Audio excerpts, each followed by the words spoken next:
Have you tried CTC Math yet with your child? Here's a testimonial from another happy homeschool mom. Amber said, "I'm absolutely thrilled with CTC Math. It's a rare find that I've used with my children for more than 6 years now. I have 6 children using CTC Math, and each child has found it easy to navigate and very applicable. I love seeing them enjoy this math program and grow in their mathematical journey. Thank you so much for all that you're doing and for providing quality math lessons for my children." So friends, if you're looking for a great online math program, visit ctcmath.com. That's ctcmath.com.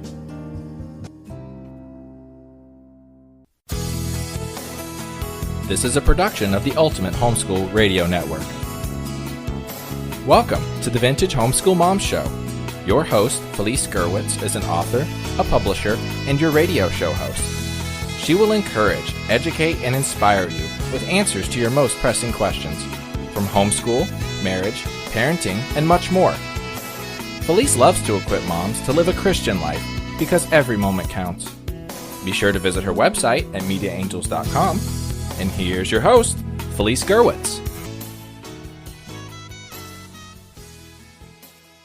Hey friends, and welcome. This is episode 478, The Homeschool Difference. You can find the show notes for today's episode at vintagehomeschoolmoms.com. My name is Felice Gerwitz, and today we're going to talk about what is the difference. Why homeschool? Well, when you compare it to public or even private education, you are going to find that it comes out way ahead. Also, I want to give a shout out to the sponsor, ctcmath.com. You can find quality math programs at CTC. Check them out for kids K through 12. Want to thank them for their continued sponsorship of this network. And also, if you would, give me a star rating on your favorite podcast app. However you listen to this podcast, there is a place for you on a device like an iPad or an Android, some kind of tablet, or even your phones to leave us a star rating and comment. I really appreciate that, and sharing this episode with a friend. Well, we have heard so many things in the news of parents arguing with school boards and the failure of public education and even private again and again to the kids, because it is agenda driven. They have goals. They have to make those goals. They have to quantify things, at the end of the year. And so many people have looked for the alternative, and that is homeschooling. And believe me, I homeschooled my kids K through 12. The youngest, as I've shared in previous episodes, did some dual enrollment. Some of my kids went to college, some did not. But I ended up with kids who were not only well-adjusted, but great kids. And, that really is a thing. You can have children that grow up and turn out fine. And a lot of it is, people say, well, it's because, of you and your husband. And I'm, would like to think a portion of that is, but I really think it's because we encourage them and allow them to experience and have opportunities within our home. And as my husband always said, we had to allow our kids to fail because it was safe to fail at home more so than it was somewhere else. And there has to be a difference, right? I mean, after all the hard work and sacrifice from homeschooling parents, we need to be able to say at some point that we are going to benefit by having kids who are well-adjusted. And, to an extent that is true, and to an extent it may not be true, because kids are going to be kids. Everyone has free will. And so, with some kids, it's going to be a little bit harder. We want to have, great kids that love us and love each other and love themselves and have faith in God and a good moral compass. But a lot of times with homeschooling, we fall into the same pit holes that the our public and private counterpart does, and that is we are teaching to the test. We want the kids at the end of the year or at the end of the chapter to do really well. So in some ways, homeschooling makes a difference, but it also depends on how you homeschool. And I just did 2 podcasts, episodes 476 and 77. One was on homeschool focus, creating memories, and the other was on adventures in homeschooling. And the reason I did those, prefacing it to, doing it before this one, is because I kind of wanted to set the stage that with homeschooling, we have the ability to get a lot more done in a regular day than our counterparts do. And so one of the things that I would like you to do is think about that with your schedule. If you're a big scheduler, then maybe just get done with what you want to get done first thing in the morning, and then have some time where the kids can explore things that they're interested in, and that you can read or share with them things that you would like them to know. One of my podcasters, and I own this homeschool network in case you didn't know, so I call them, everyone who podcasts on the Ultimate Homeschool Podcast Network is one of my podcasters. But one of them did a podcast on how homeschooling can't save you some time ago. And in some ways that is true, because some people say, well, I'm just going to homeschool and have perfect kids. And as I shared just a little bit ago, that doesn't always work. So in and of itself, just the steps of homeschooling is not going to create the perfect kid. And no one's perfect. No parent is perfect. No kid is perfect. No matter how self-sacrificing we are or how we think we have all the answers.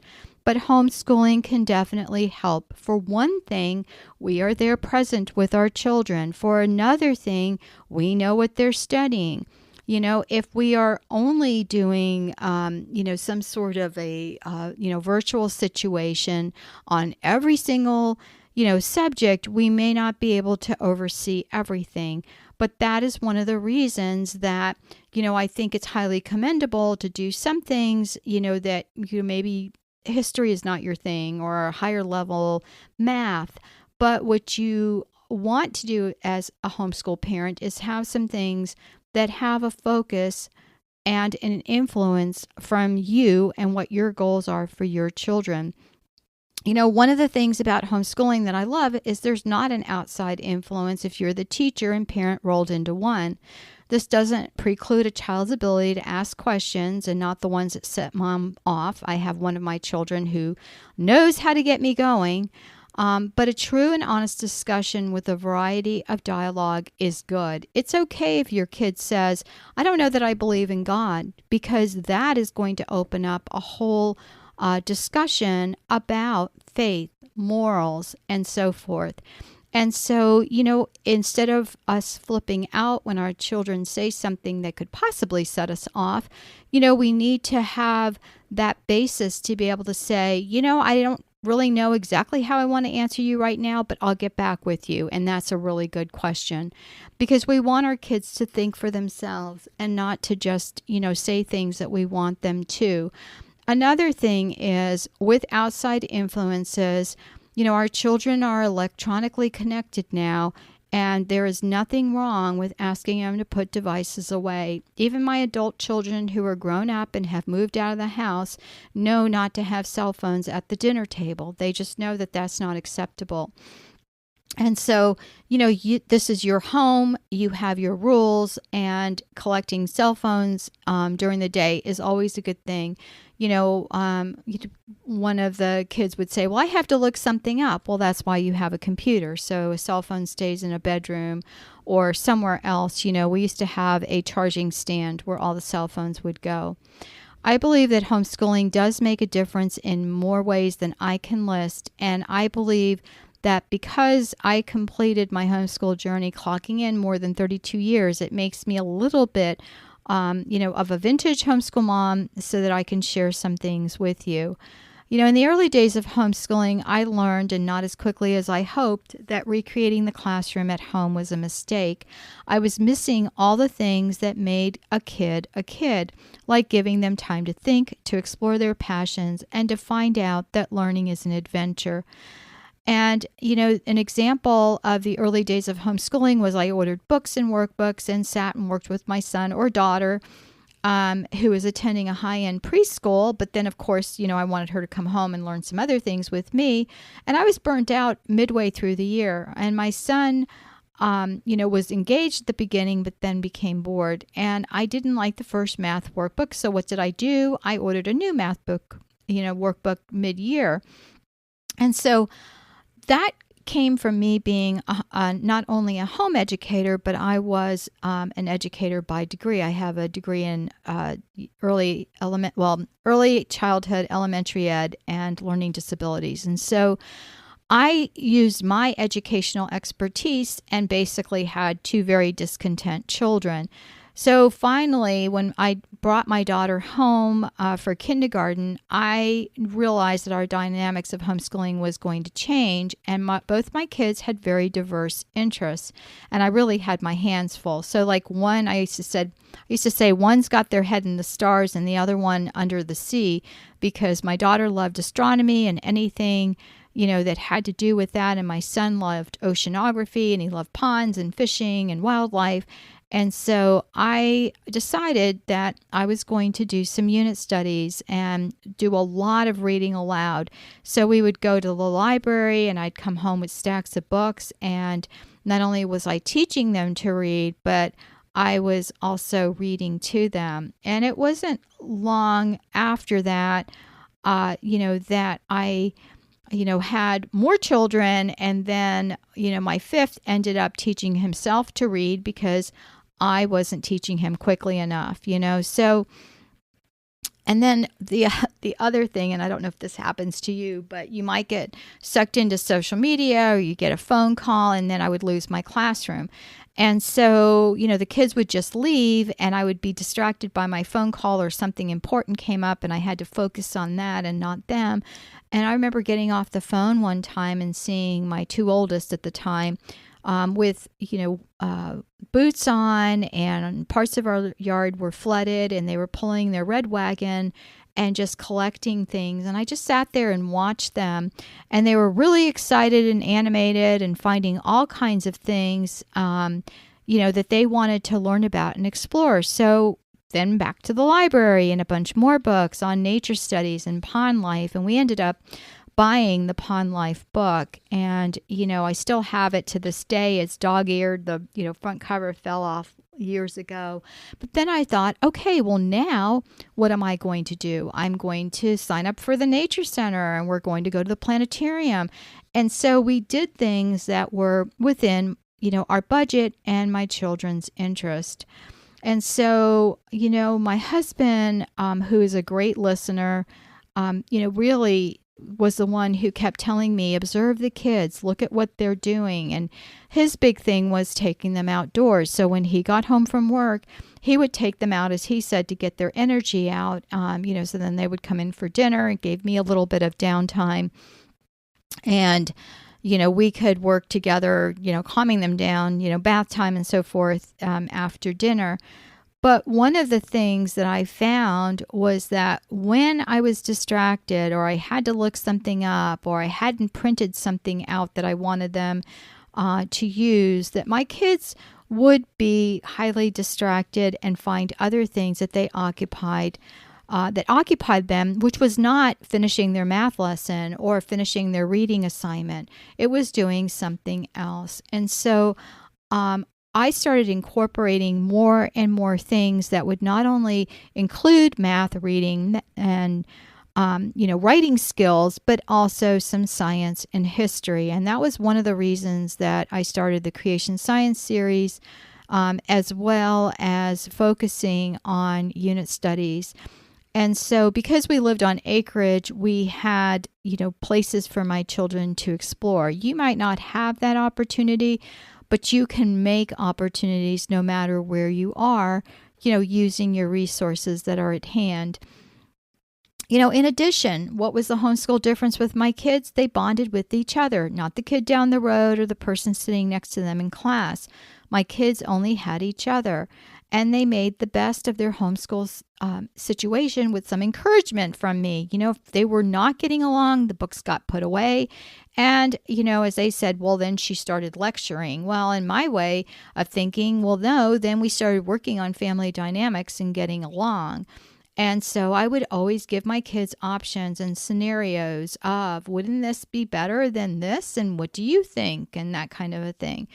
So they enjoyed homeschool outings and meeting other kids, of course, and they did, have a lot of friends. I used to feel really sorry for one of my kids in particular, because as she made really close friends, it was like, they would either go back to school, for a year or two and then come out of school and homeschool briefly or move away.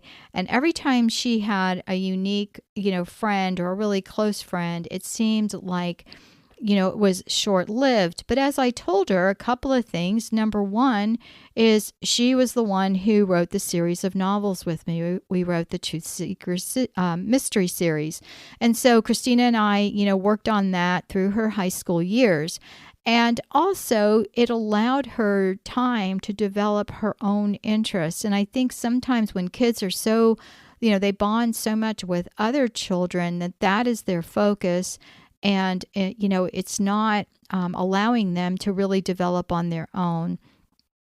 So, my kids were friends, continued to be friends, and this continued with all of my children. In fact, the two youngest were roommates one year in college, and that blew their friends' minds because they could not believe that they would get along that well to room together. So, it's really, a testament to working hard as a family to make sure that, boundaries are kept and the children understand, different things. Do they tease each other? Yes. Do I have to sometimes step in? Yes. Even to this day, but they still are friends and they get along. And a lot of that has to do with homeschooling. The homeschool difference, too, is that families do form a special bond. There's more time to think about and plan family outings. There's more time for us to grow closer together. We always prayed together as a family, ate our meals together, traveled to ball games together, and so much more. And we're still close to our adult children. My daughter was laughing that now that she's a softball coach at a private Christian school, about 2 hours from where we live, we went and visited her and watched her coach. We didn't have any kids playing on the field, but we were excited to be there and support her. My other son is a coach, and my husband has gone to see his games, that are local. And so, we still support our kids even though, they're adults. And we receive calls often from our kids that live out of town, and, they tell us about the church that they visited. And when we're home together, we go to church and we go to dinner and we do things together. So I believe that homeschooling puts us in a unique position to not only be available to our children, to be there for them, to help them with their schoolwork and special projects, and to get those things done during the day so that can relax a little bit in the evening. And it is on our schedule of time and not, a preset schedule that someone else comes up with. My two oldest had a goal of completing schoolwork before noon, and they didn't always work, super hard in the morning. So sometimes they had to work a little bit later in the day, but that was a goal that they set for themselves. And it was, when they did their independent work.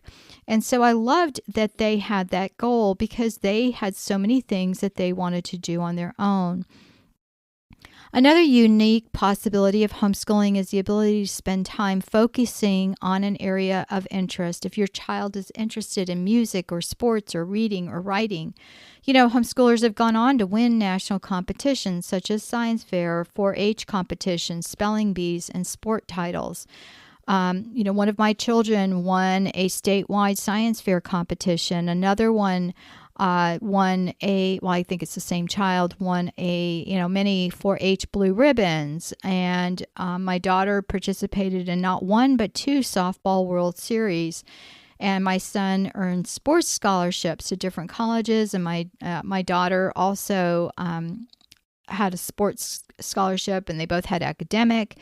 The one daughter and I co-authored the 3-book series, the Truth Seekers Mystery Series, that were selected by God's World Publishing as Book of the Month one year. And so they were also featured in the Christian Books catalog for many, many years.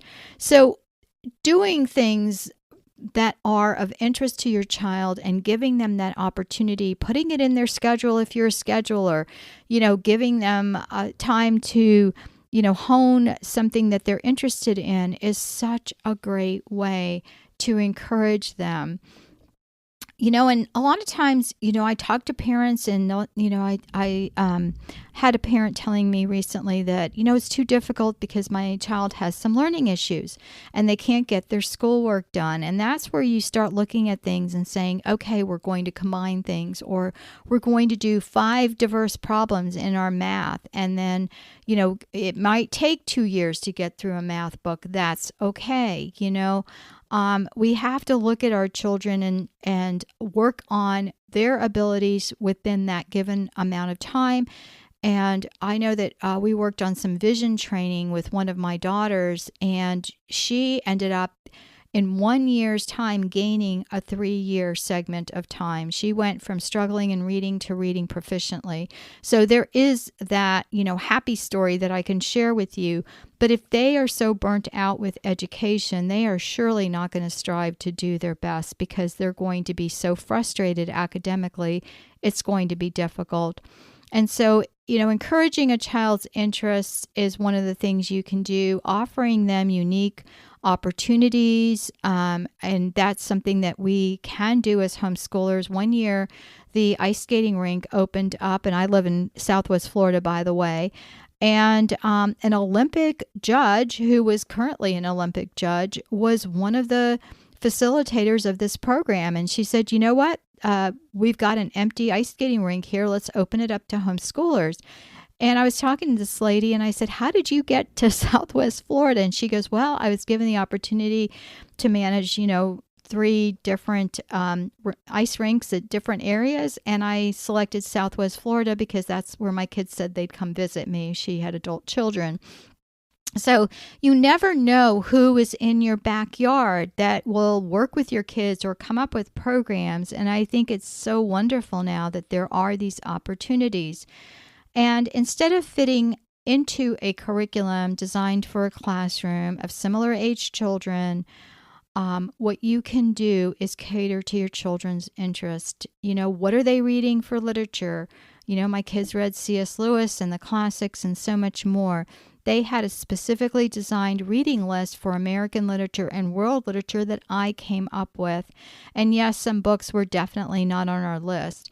Just think of the possibilities. The homeschool difference is something your children, I promise, will benefit from year after year and in the years to come. Hey friends, thanks so much for tuning in. If you would share this episode with a friend, give me a rating on your favorite podcast app. And thanks again for listening in. Take care, God bless, and we'll talk to you soon. Bye-bye. Thanks for tuning in to the Vintage Homeschool Mom Show. Visit Felice at MediaAngels.com and TheVintageHomeschoolMoms.com. Vintage Homeschool Moms is a production of the Ultimate Homeschool Radio Network.